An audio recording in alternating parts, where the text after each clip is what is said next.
আজকে আমি আমার ভিডিওর নিচের কমেন্ট সেকশনস গুলো স্ক্রোল করছিলাম, যে কটা ভিডিও আমি প্যারেন্টস এর উপর বানিয়েছি। তোমরা অনেকেই জানো আমি প্যারেন্টস এর উপর অলরেডি 5-6টা ভিডিও বানিয়ে দিয়েছি। সেখানে গিয়ে অবভিয়াসলি নেগেটিভ কমেন্ট গুলো তো দেখলামই, কিন্তু আমি দেখলাম যে কিছু জেন আলফা অ্যাকচুয়ালি প্যারেন্টস এর কাছে যায় ইমোশনাল সাপোর্টের জন্য।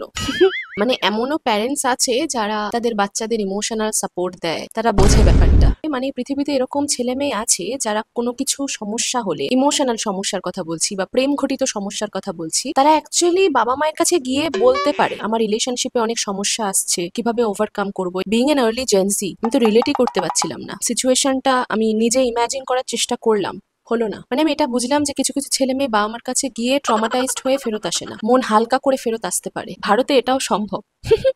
আমি যদি ছোটবেলায় আমার বাবা মার কাছে কোনো সমস্যা নিয়ে যেতাম, তখন বুঝতাম যে আমার কোনো সমস্যা নেই, আমিই সমস্যা। কিন্তু এদের বাবা মা সমস্যাটা বোঝে। মানে এদের বাবা মা ঘুরিয়ে এটাও বলছে না যে যত দোষ এই ফোনের জন্যই। বাহ, কি জানি কিরকম ফিল হয় এরকম হলে।